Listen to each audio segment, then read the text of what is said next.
November 2020 and the World Handicap System has arrived. Our courses now have something brand new called slope ratings, and our golfers now have something brand new called an index. Now, under the new system, in order to work out how many shots a golfer will get, it's no longer just whatever their handicap is, or was. No, now we take the golfer's index and multiply it by the course's slope rating.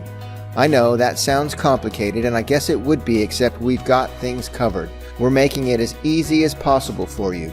First, we have new scorecards. They're not a whole lot different from our old ones, but they're very different where it matters.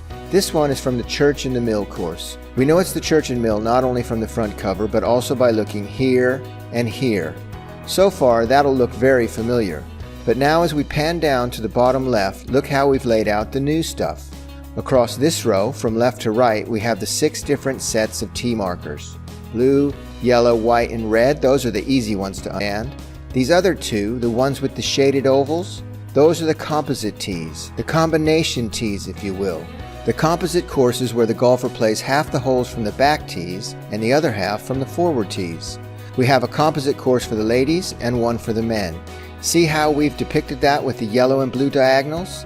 And for the ladies' composite course with the red and white diagonals? Those 6 columns, they represent the 6 different sets of tee markers, 3 for the men and 3 for the women. And those 6 columns contain the new data for each of those 6 courses. The bottom row contains the course's slope rating. So on this course, the Church and Mill, for the men, from the blue tees, their back tees, the slope rating is 139. And for the women, from their back tees, the whites, the slope is 138. Wait a minute, they're not the same. No, they're not exactly the same at 138 and 139, but they're close, very close. So close, in fact, that it's not going to make any difference to the shots anyone receives.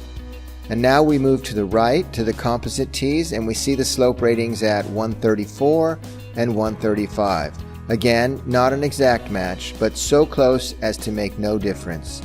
And then, on to the yellow and red tees, where, hey, how about that? Exactly the same at 133. So that whole bottom row, those are the slope ratings. Now, moving one row upward, we have the course ratings. Hang on, why do we need those? Why do we need slope ratings and course ratings? Well, the slope tells you how many shots you get, and the course rating is the way of determining how good your round was. The slope sends you to the first tee with the right number of shots. However, once you're finished, the computer has to work out how good your round was, and for that it needs a course rating. It will take your gross score and subtract that course rating, so that a gross back tees gets you credit for a better round than it would from either of the forward tees, where the course ratings are lower. It's that difference between your gross score and the course rating that'll be used to recalculate your next handicap index. But let's not get lost in the detail.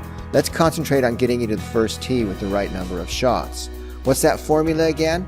It's the golfer's index multiplied by the slope rating. For example, someone's index is 16.1. They're playing the white tees where the slope is 138. That's 16.1 times 138 divided by 113. What does that come out as? 16.1 times 138 divided by 113. That's 19.66, or rounded to the nearest whole number, because shots come in whole numbers, that's 20 shots. That's how many this golfer would get if the format allowed for 100% of handicap. But some formats allow less. For example, under this new system, individual stroke play like a medal or a Stableford allows 95%. That's new. Let me show you those new allowances. And they're not our allowances, they're the new mandatory allowances handed down to us by the RNA and England Golf. Some formats still allow 100%, some don't. So in an individual Stableford, how many would the 16.1 index get in that format? Well, their index times the slope gave them 20. 95% of 20 is 19. That's how many shots she'd be getting in a Stableford, 19. Jeepers, you're thinking, how am I going to work all that out? Well, good news, you don't have to.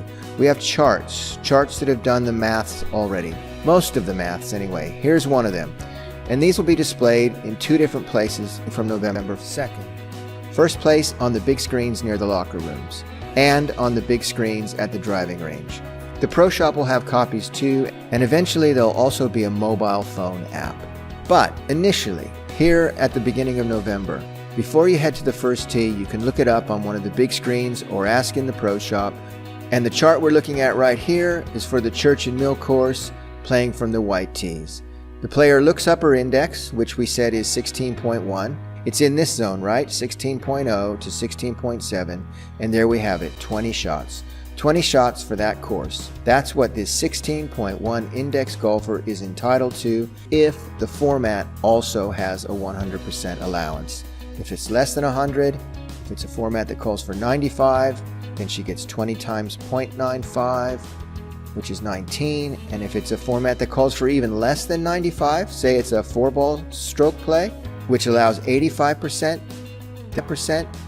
then she only gets 17. So, to summarize, the scorecard shows you your course and slope ratings. If you're good with maths, that's all you'd need. But the charts are there too to make it easy. The charts help you get your handicap for the course you're playing. That's all the hard work done for you. So there you have it, a brief look at what we've done to make this transition to the New World handicap system as easy for you as possible. If you have questions or comments, you can get in touch with me, Ron